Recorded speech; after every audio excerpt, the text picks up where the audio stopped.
Congreso, don Eduardo Cruikshank. A usted una felicitación en su elección y en su nombre a todas las personas que liderarán el directorio del Congreso para esta legislatura. Desearles todo lo mejor en su gestión, a usted, al directorio y a todas y a todos los diputados, dado que Costa Rica necesitará ese gran apoyo. También al señor diputado don Pablo Abarca, mi reconocimiento, mi felicitación también, y sepa, diputado, que aquí estamos con el corazón y la mano tendida para trabajar como lo hemos hecho, y reconozco en usted un diputado constructor y trabajador. Así que también a usted, muchas gracias. Costarricenses, un enemigo letal causa dolor y destrucción en todo el mundo.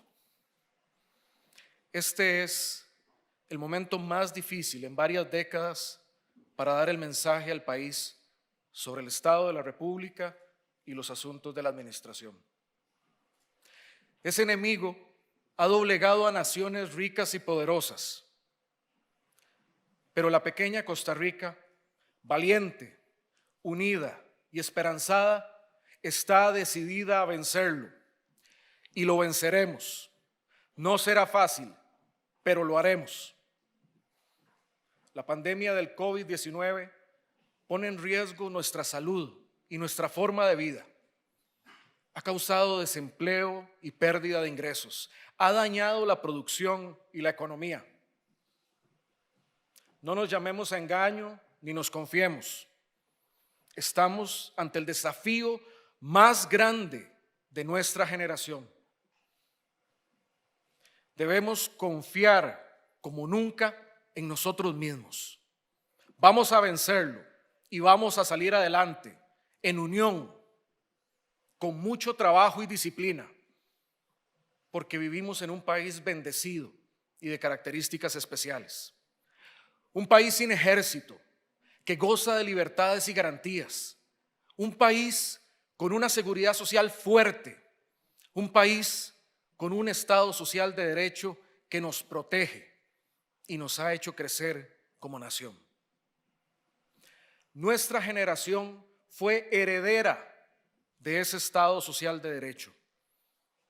Como herederos y herederas de ese legado y de lo construido durante casi 200 años de historia, no podemos mostrarnos malagradecidos, insensatos o peor aún, irreconciliablemente divididos. Debemos estar a la altura del reto y en honor a los mejores costarricenses del pasado, hombres y mujeres, debemos ser ahora la mejor versión de nosotros mismos.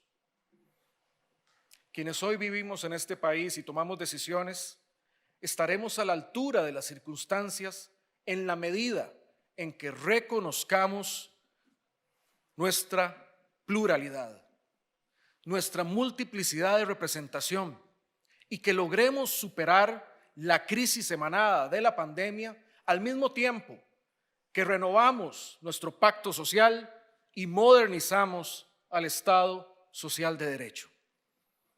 A esa tarea debemos abocarnos a trabajar en unión.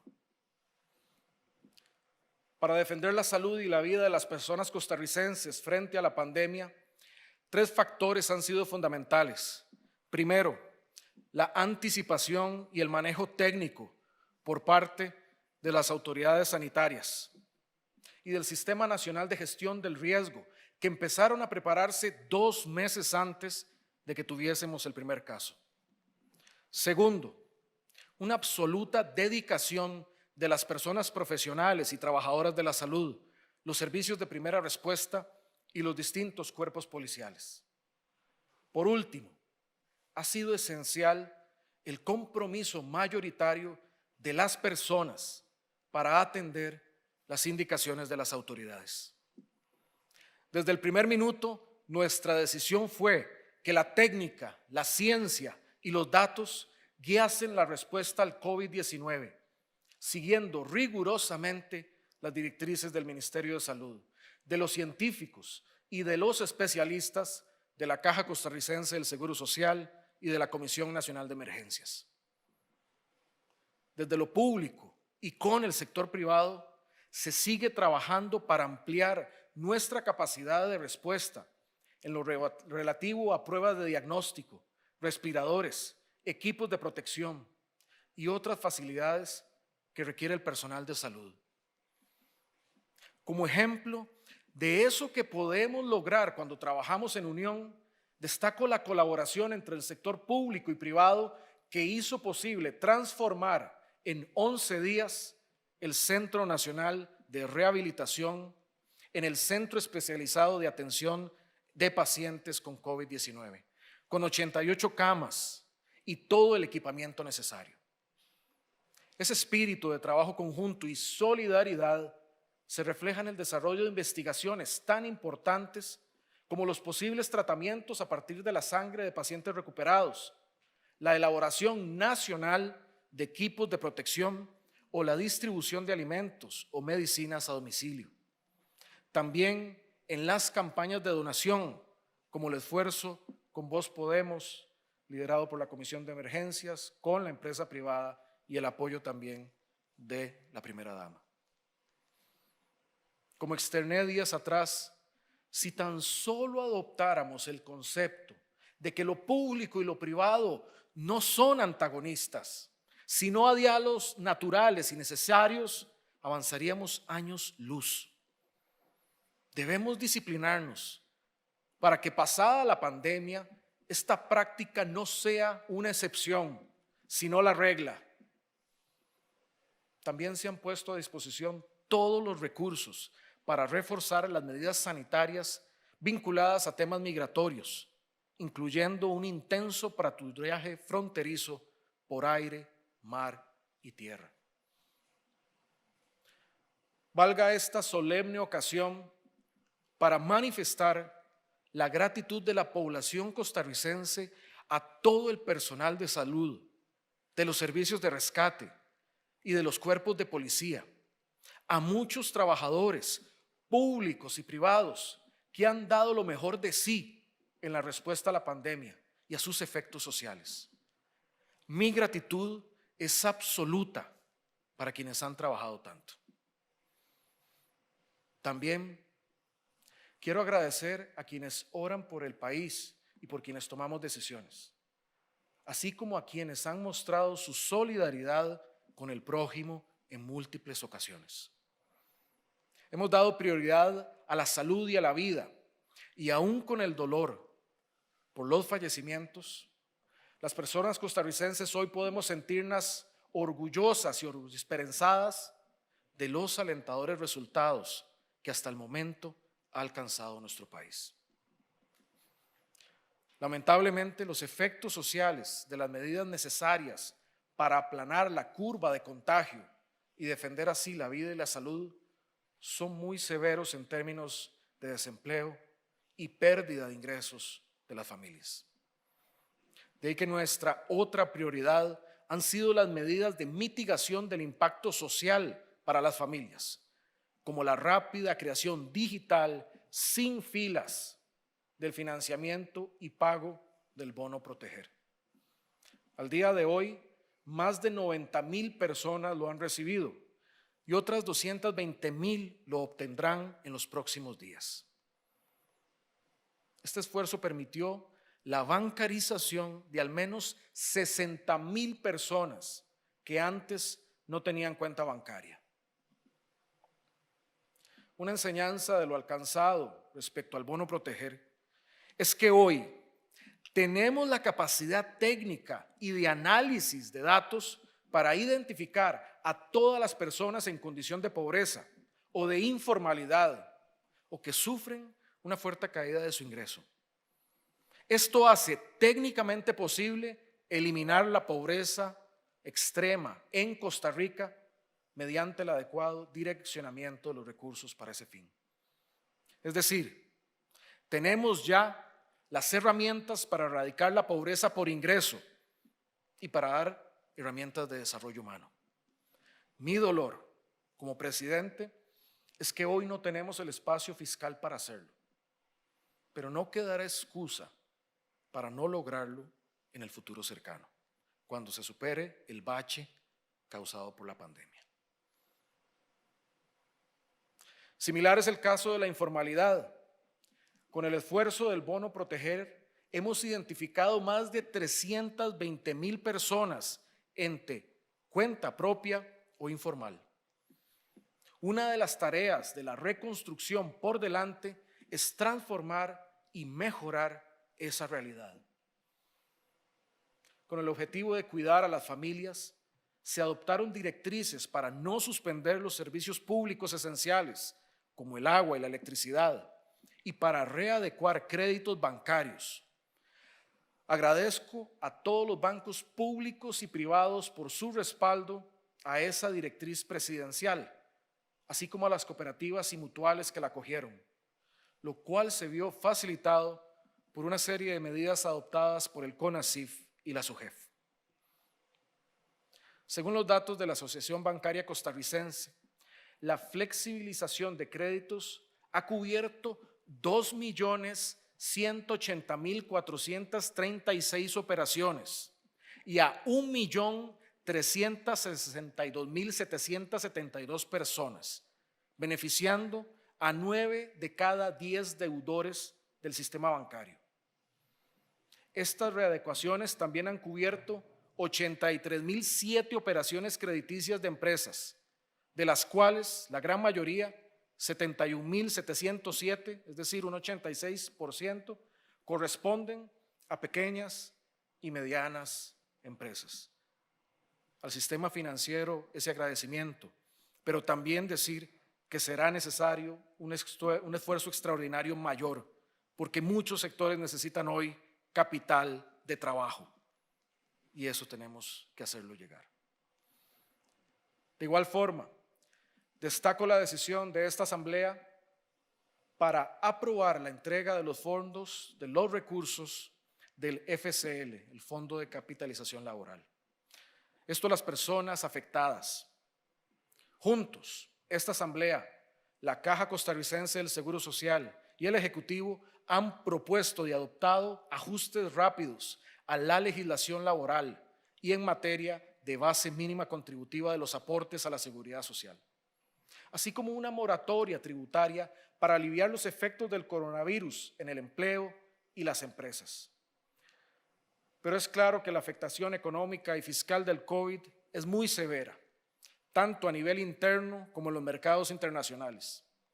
Esto es así, a pesar de que siempre hemos procurado minimizar la afectación económica y tomar solo aquellas medidas de distanciamiento estrictamente necesarias para proteger la vida y la salud de los costarricenses. Por lo que no hemos tenido medidas de cierre tan severas como las adoptadas en muchos países de Europa o de América. Conscientes de esos efectos y gracias a lo logrado hasta ahora, desde la semana anterior anunciamos las primeras medidas para retomar o ampliar la operación de varias actividades económicas y sociales. Y nuevas están en camino, con todas las precauciones necesarias para mantener bajo control los niveles de contagio. Aquí reitero el llamado a la conciencia y al autocontrol por parte de la ciudadanía y del sector privado. Estamos tratando de retomar actividades, pero es necesario que cada quien ponga de su parte y que con disciplina se obedezcan las disposiciones del Ministerio de Salud. De lo contrario, si se determina un incremento en la curva de contagios, nos veremos obligados de nuevo a adoptar medidas más restrictivas. El equipo Costa Rica hoy tiene literalmente 5 millones de jugadores, todos con un grado de responsabilidad y con un solo objetivo: vencer al COVID-19 y protegernos unos a otros. Hoy cobran más sentido las palabras del escritor José Marín Cañas, que desde el eco del pasado nos recuerda: el arte de vivir está encerrado en 2 palabras sencillas: no aflojar. Con ese lema, como dijo ese gran escritor costarricense, hasta la misma muerte lo respeta a uno.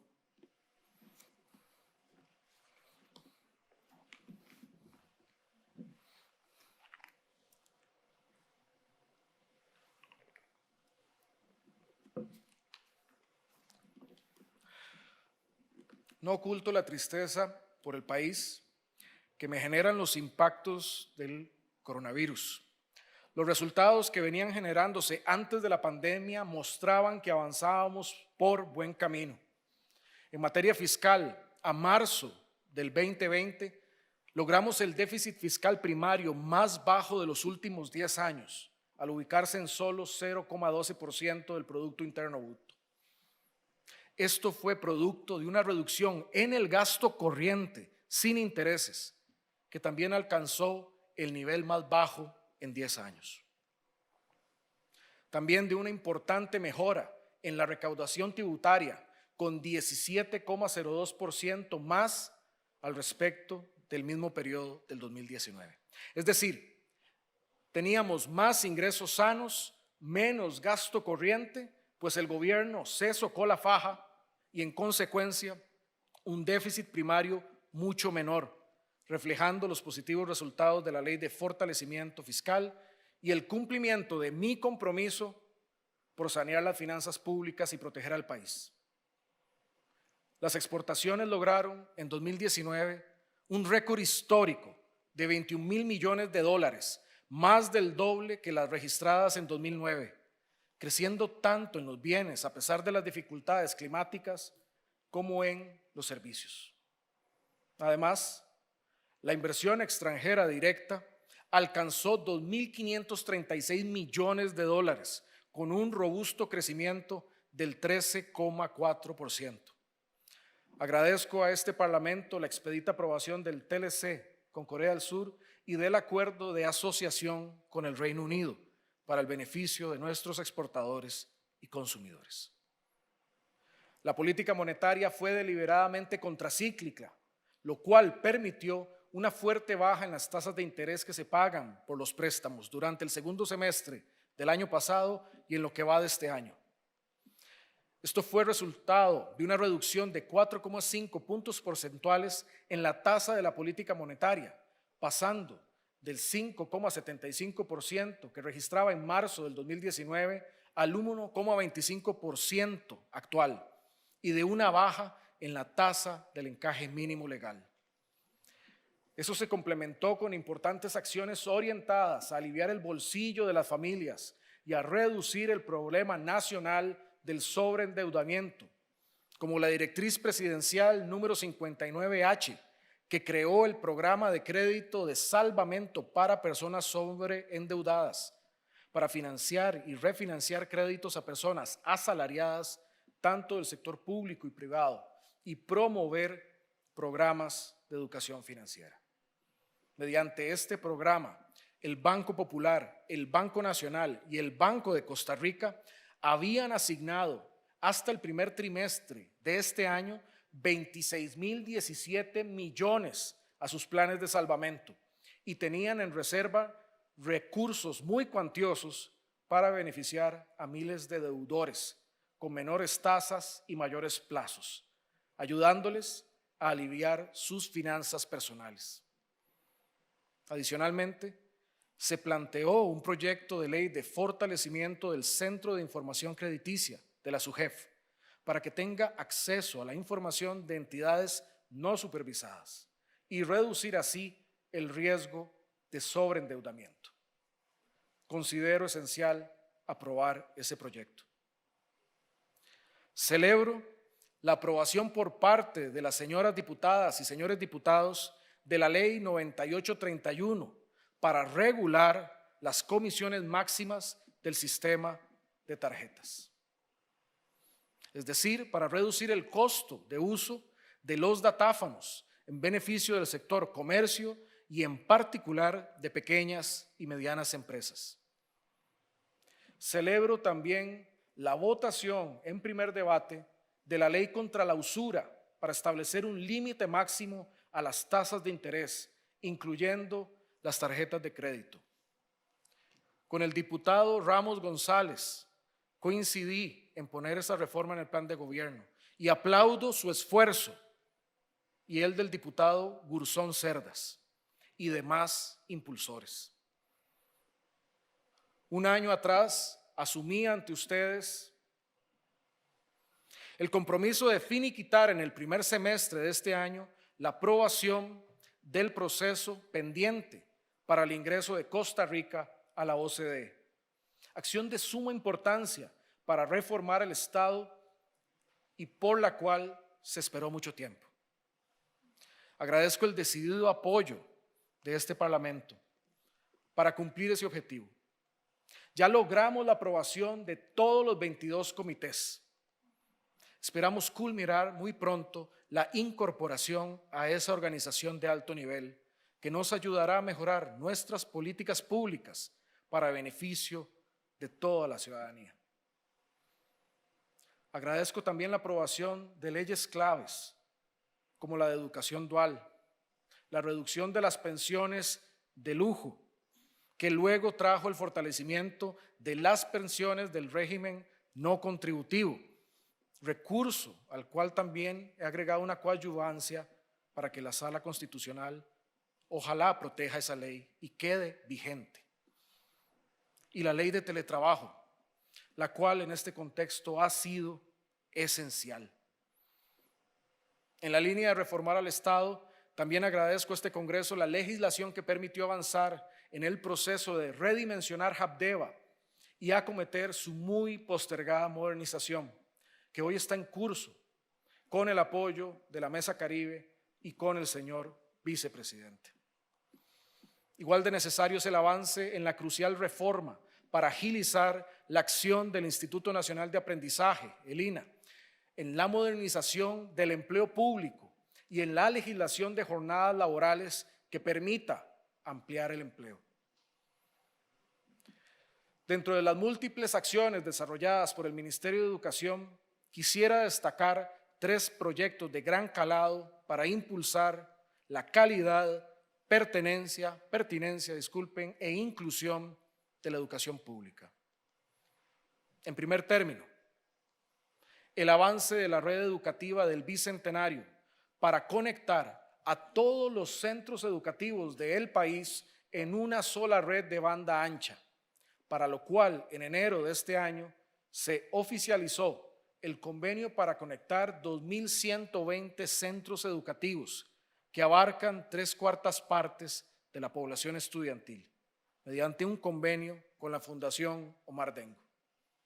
A hoy, 754 centros educativos tienen conectividad de Internet a través de fibra óptica y logramos mejorar su acceso con un aumento en el ancho de banda en beneficio de más de 436,000 estudiantes.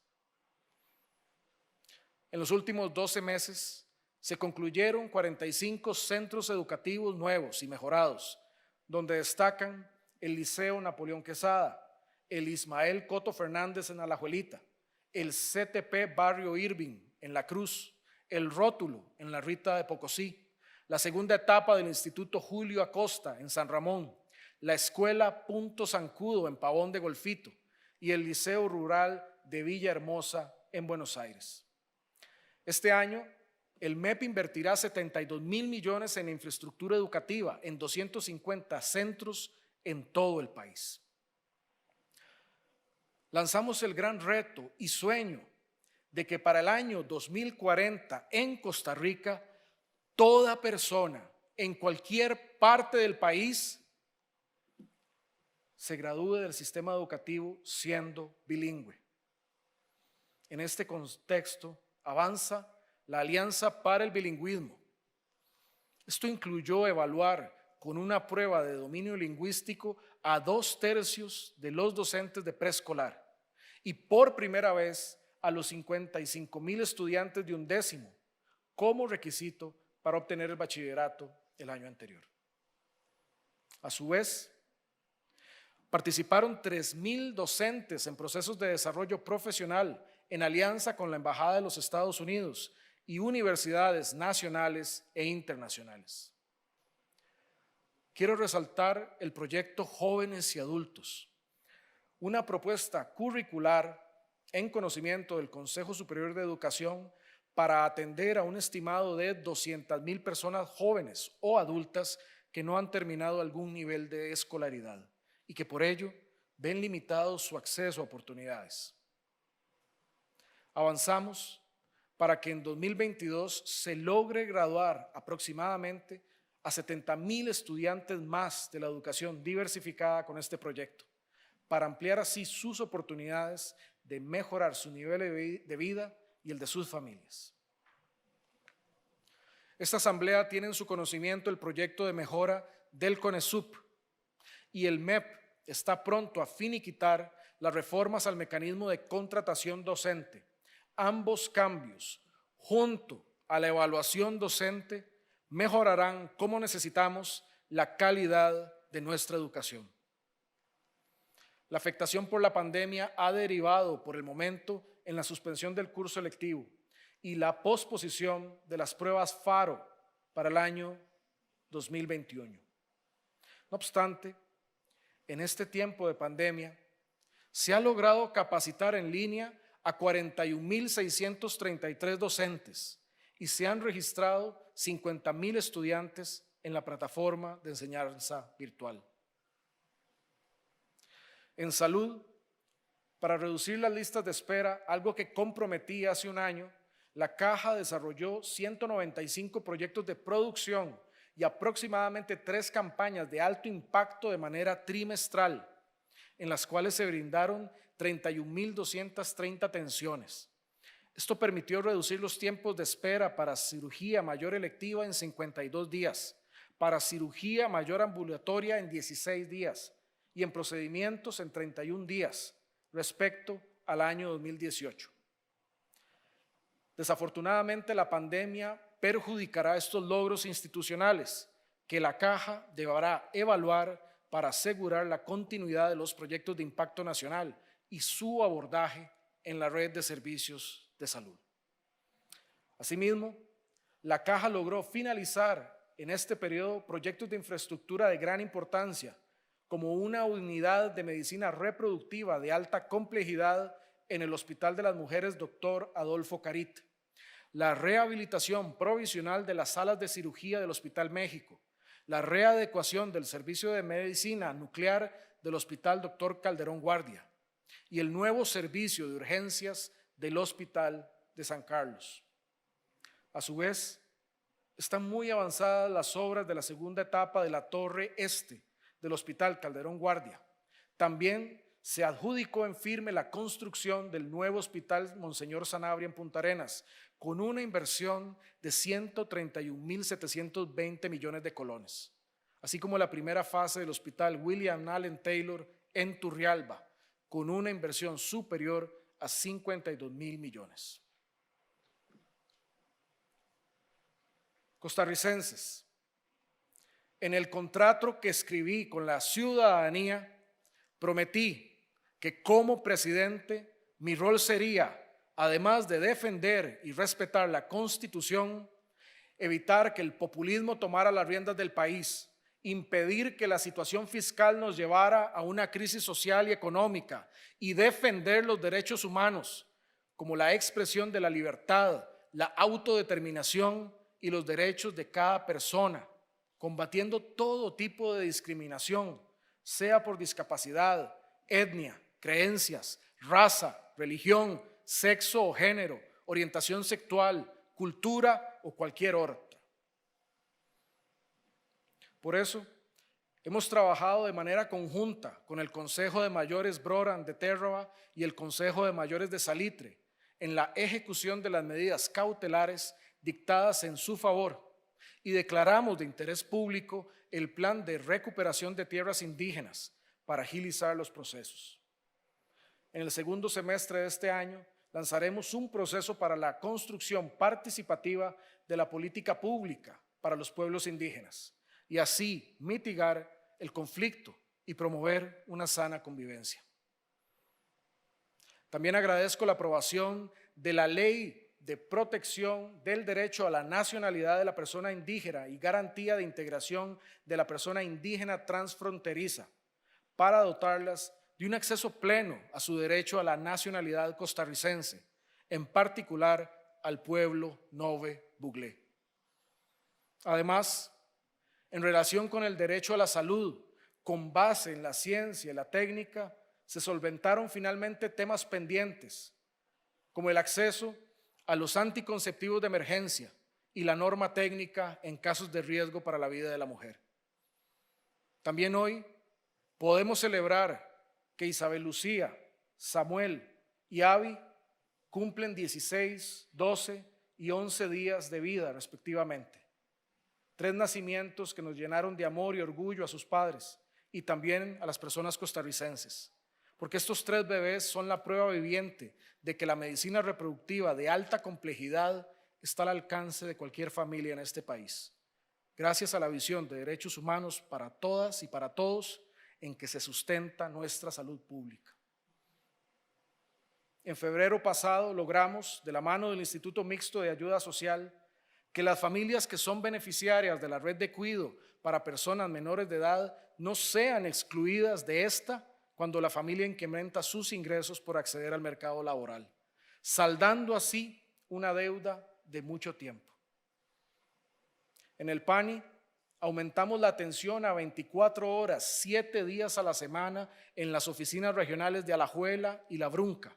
Para octubre de este año se extenderá este servicio continuo a las regiones donde aún falta. De igual forma, en 22 días entrará en vigor el matrimonio igualitario.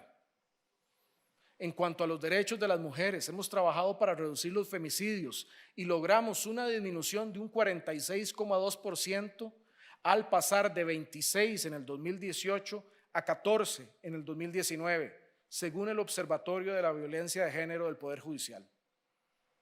Esto se alcanzó ejecutando planes especializados en cantones con una alta incidencia de violencia doméstica, así como de campañas de conciencia a la ciudadanía. Tenemos que seguir avanzando en la erradicación de la violencia contra las mujeres. Cada vez más debemos encaminarnos al reconocimiento de que somos una sociedad plural en la que debe prevalecer el respeto. Confío en que la voluntad y las experiencias de los últimos 2 años nos ayuden a acercarnos para tener una mejor convivencia basada en el entendimiento y en la empatía. Tenemos una sociedad libre que no quiere imposiciones, sino donde cada quien pueda ejercer su libertad sin afectar a los demás. Quiero agradecer a muchos líderes religiosos y de la sociedad civil con quienes en los últimos meses hemos dialogado y nos hemos escuchado con mucho respeto y amor patrio. Por otra parte, tenemos avances en seguridad ciudadana, un objetivo central de esta administración.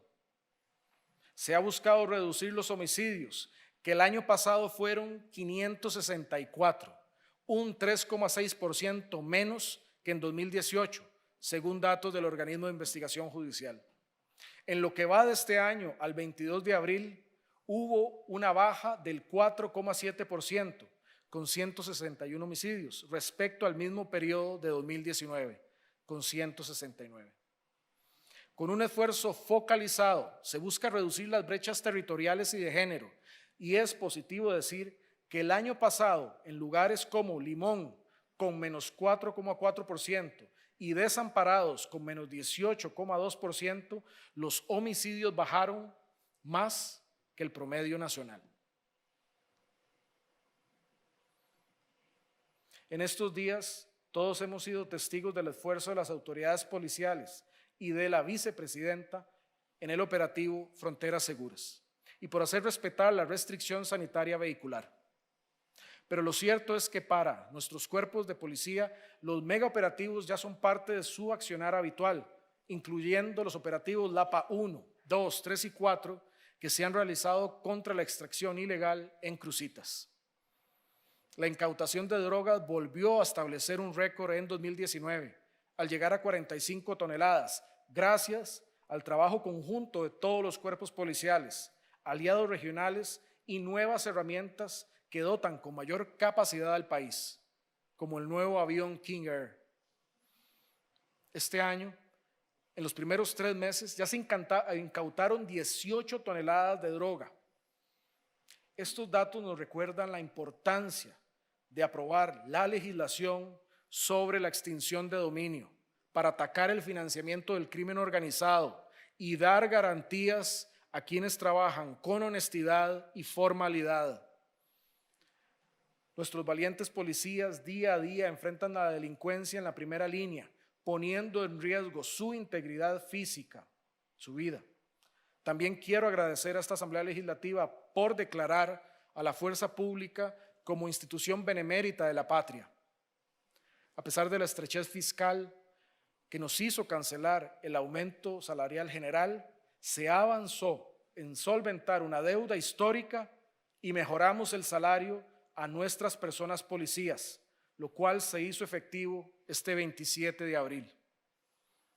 Con la finalidad de proteger a 35 comunidades con nuevas delegaciones de policía ubicadas en zonas de alta incidencia delictiva y en todas las provincias, y para fortalecer la prevención social con 8 nuevos centros cívicos por la paz, respetuosamente les insto, señoras y señores diputados, a aprobar los recursos del Banco Interamericano de Desarrollo para el Programa de Seguridad Ciudadana y Prevención de la Violencia, a ejecutar entre el Ministerio de Seguridad Pública y el Ministerio de Justicia. En materia de infraestructura, nuestra principal obra ha sido demostrar que Costa Rica sí puede construir proyectos de calidad y a tiempo. Inauguramos el paso a desnivel de garantías sociales e iniciamos el paso a desnivel de Guadalupe con inversiones por 37,1 millones de dólares. Avanzamos con la construcción del puente binacional sobre el río Zixaola y el nuevo puente sobre el río Virilla en Tibás, que tiene ya más de 80% de avance. En La Uruca ya se inició la interconexión con circunvalación. Además de estas grandes obras, la ciudadanía es testigo de que muchísimos proyectos de menor escala avanzan, como el tratamiento asfáltico a rutas en lastre a través del país. Rutas que por años han esperado su intervención, como la 609 Parrita-Vasconia, la 250 Pital-El Zaino y la 329 a San Rafael de Platanares de Pérez Celedón, entre otras, ya tienen hoy tratamiento asfáltico. Respecto a la ampliación de la carretera Cañas-Limonal, que ha avanzado un 25%, y la ampliación de la ruta 32 con 20%, señalo con honestidad que el avance no ha sido el deseado, y sobre esto el ministro Méndez Mata se encuentra tomando acciones. Con esperanza sobre el futuro les anuncio que en los próximos meses iniciaremos una serie grande de obras. Este mismo mes comenzarán los primeros 5 obras impostergables de la carretera San José-San Ramón por 23 millones de dólares. En junio, la ampliación del tramo Barranca-Limonal y la angostura en Punta Arenas con una inversión de 182 millones. Así como los 2 pasos grandes a desnivel en Taras La Lima por 57,9 millones de dólares. Para esto, ruego la pronta y expedita aprobación del préstamo del BID para que sea una realidad. Por su parte, el paso a desnivel en la rotonda actual de La Bandera, así como los desniveles en los semáforos de Atillo, iniciarán en este segundo semestre. La circunvalación norte reporta ya 60% de avance. Una de las obras que el país ha esperado por décadas pronto será realidad. Asimismo, ya la mayor concesión que tendrá el país y que transformará nuestra nación en movilidad, salud y competitividad ha llegado a este Congreso. Señoras y señores diputados, hoy he hecho llegar a este Congreso el contrato de empréstito para el tren eléctrico de pasajeros. Esta y las demás obras de infraestructura serán esenciales e insustituibles para la recuperación y el empleo que necesita nuestro país. Haremos obra pública, protegeremos e impulsaremos la inversión en la caja, dejaremos el tren encaminado y saldremos de la pandemia. Unidos, haremos todo esto realidad.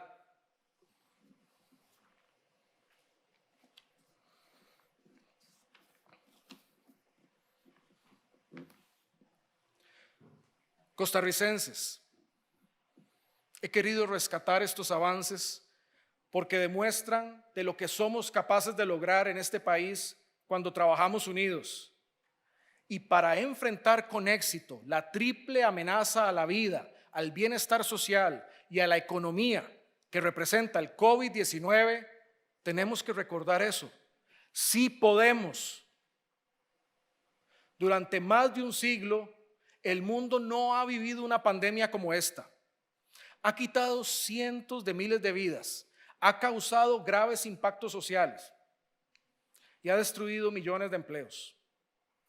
La economía mundial sufre una crisis enorme, incluso en los países más sólidos y ricos. Sí, lo digo con franqueza, la franqueza que merece este pueblo. Enfrentaremos tiempos muy difíciles en los meses por venir. El Banco Central ha dicho que en vez de crecer este año un 2,5% del PIB como se esperaba, ahora por causa de la pandemia nuestra economía caerá 3,6% del PIB. Y Hacienda ha indicado que eso incrementará un 2,4% nuestro déficit fiscal, lo cual equivale a un faltante adicional de más de 701,000 millones de colones. De modo que, así como hemos actuado para proteger la salud y la vida y para proteger a las personas afectadas por las medidas para atenuar la curva de contagio, tendremos ahora que actuar para proteger la estabilidad de la economía y potenciar su recuperación. Quiero aquí ser igualmente categórico. Las acciones que promoveremos tienen como objetivo cuidar el país que hemos construido.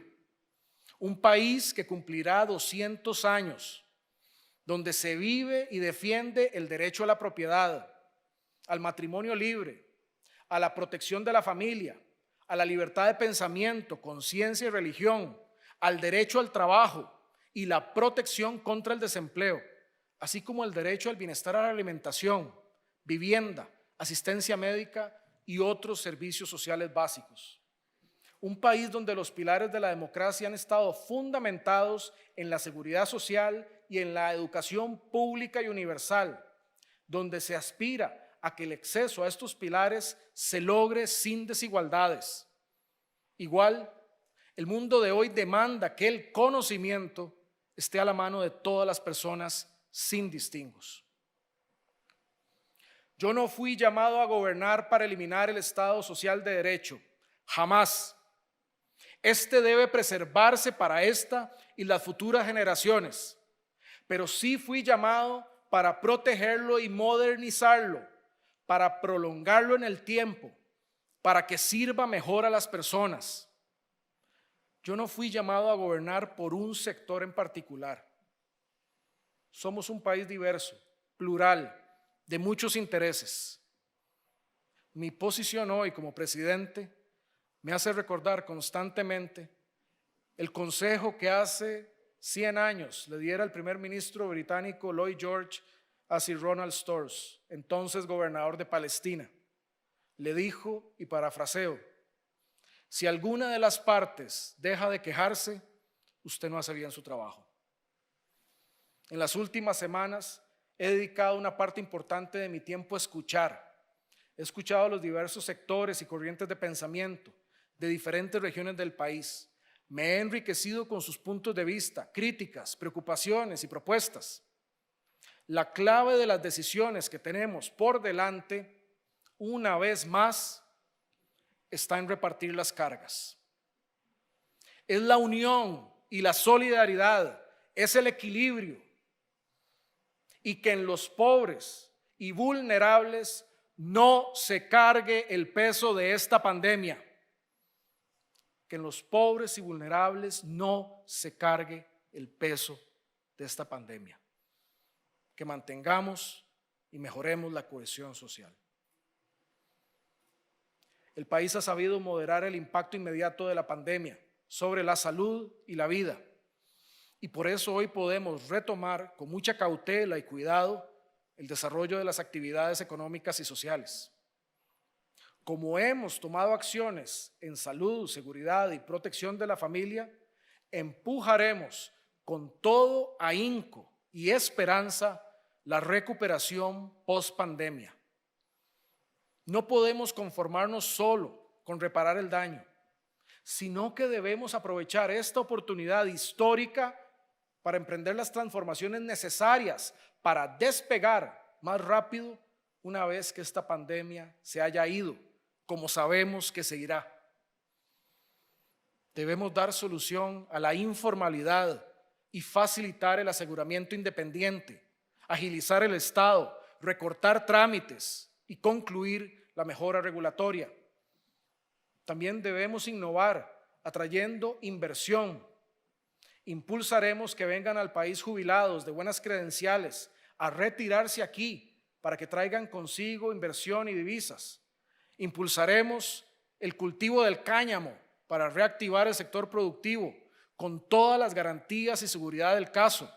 Usaremos todo el prestigio derivado del país en ciencias de la vida y turismo para despegar de nuevo en todas las regiones. El equipo económico del gobierno presentará el detalle de estas y otras iniciativas durante esta semana. Pero a su vez, porque la pandemia tiene costos fiscales importantes, debemos ahora actuar para reducir ese impacto y garantizar la atención de nuestra deuda y el apropiado funcionamiento de nuestras instituciones. La educación debe seguir funcionando, igual que la policía y que la caja, entre otras instituciones. Reducir el impacto fiscal de la pandemia demandará combinar la austeridad en el gasto público, seguir socando la faja inteligentemente con la generación de ingresos sanos y temporales, así como redireccionar ingresos que tenían otro destino. No se pueden obtener 701,000 millones de colones de un modo realista solo por una vía o la otra.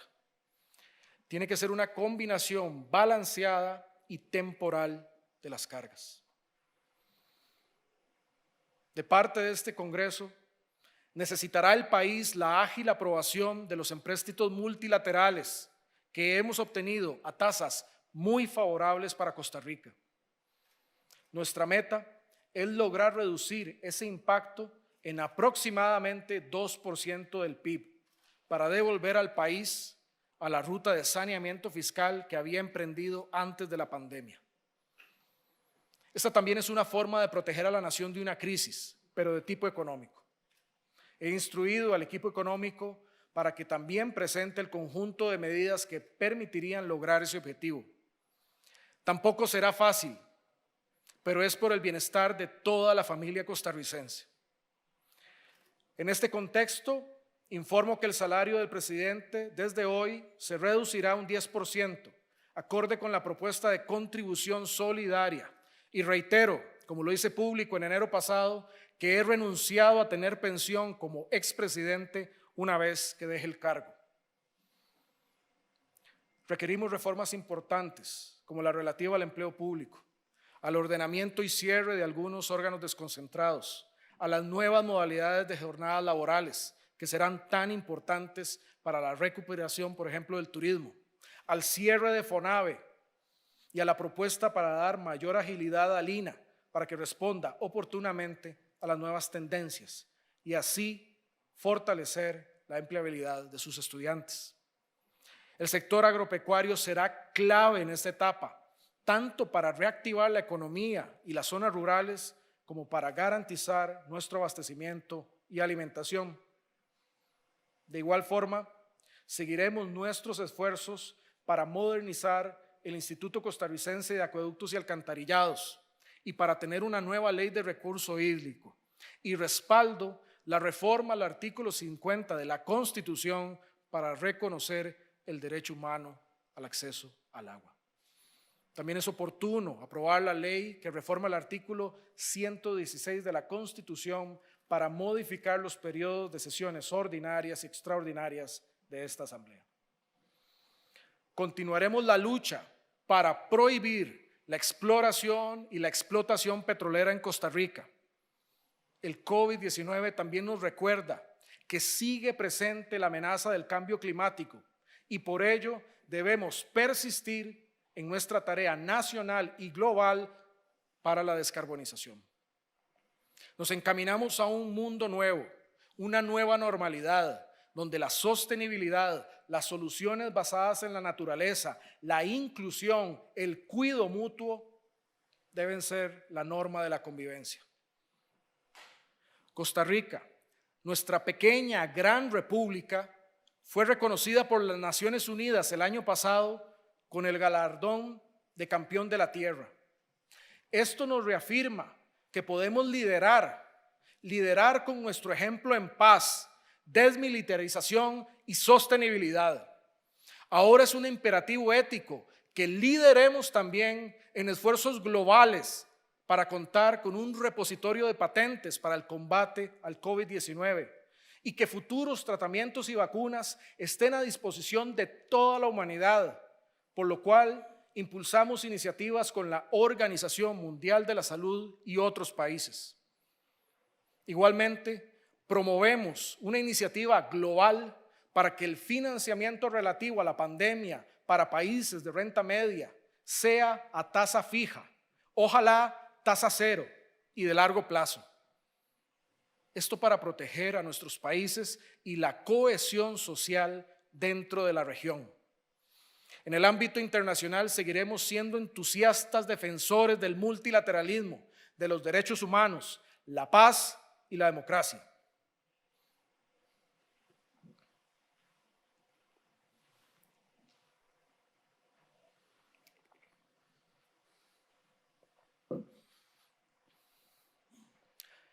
Señoras y señores diputados, nos ha correspondido a ustedes y a mí desempeñarnos en tiempos críticos de la historia. Este Congreso plural, diverso, ha demostrado ya lo que es capaz de hacer. Es importante que haya debate, disenso y control político, pero también decisiones, y que el interés patrio siempre esté por sobre todo. Nuestro mandato delegado por el pueblo es temporal, pero el impacto de las decisiones que tomemos en los próximos meses acompañará a Costa Rica por décadas. Hagamos lo correcto, hagamos lo mejor.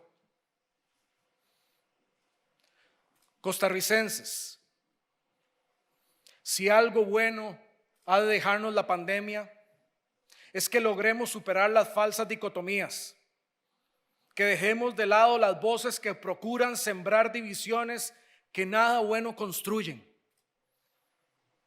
Lo que hemos hecho bien frente a la pandemia ha sido en pluralidad, pero en unión y trabajo en equipo. Hay que seguir la ruta de la innovación, la solidaridad y el trabajo disciplinado. Se nos conoce como la Suiza centroamericana. En adelante debemos aspirar a que también se nos conozca como la Alemania o la Corea del Sur de América, o mejor aún, simplemente como Costa Rica, la que de una vez por todas se decidió a superarse y desencadenar todo su potencial en paz, sostenibilidad, educación, solidaridad, conocimiento, crecimiento distribuido, progreso y libertad. Costa Rica no solo derrotará la pandemia, sino que renacerá como una nueva nación. 2 años atrás Les prometí trabajar, trabajar y trabajar, y eso he hecho. Al frente de un gobierno de unidad nacional. He procurado trabajar siempre a partir de los datos y la ciencia. Ese fue el espíritu y el propósito con el que se creó la UPAD, no otro. Siempre en cabal respeto de la Constitución y las leyes. He jurado respetar la Constitución y eso hago. La crisis actual evidencia cuán importantes son los datos y la ciencia para la creación y la ejecución de políticas públicas. Sin datos y sin la ciencia no hubiera sido posible hoy tener los resultados que ha logrado el país frente a esta amenaza. En mis 2 años de gobierno no me he dedicado a buscar culpables o a encontrar excusas o a cuidar la popularidad.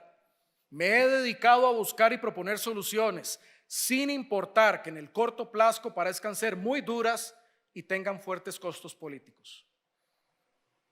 Este pueblo inteligente así lo ha comprendido, al igual que lo han hecho muchos liderazgos políticos. Por ello, con la convicción de que saldremos adelante sin miedo, seguiré impulsando los cambios que sean necesarios para mejorar a Costa Rica. Y el ciclo electoral no me importa en nada. Vienen días difíciles, pero no debemos tener miedo, sino determinación y confianza en nosotros mismos. Vamos a superarlos como hemos hecho hasta ahora, con solidaridad, con empatía y con decisión firme. Ya lo hemos probado en la primera etapa de la pandemia. Confío en el pueblo costarricense y tengo la seguridad de que trabajando unidos derrotaremos al coronavirus por completo y volveremos a demostrar que Costa Rica es pequeña en geografía, pero es grande en espíritu por su gente. De San Vito hasta Caño Negro, de Manzanillo hasta La Cruz, de Puerto Limón hasta Caldera, son 3 palabras nuestra fórmula: trabajo, unión y esperanza. Y en la antesala de nuestros 200 años, que vivan siempre el trabajo y la paz y que viva Costa Rica.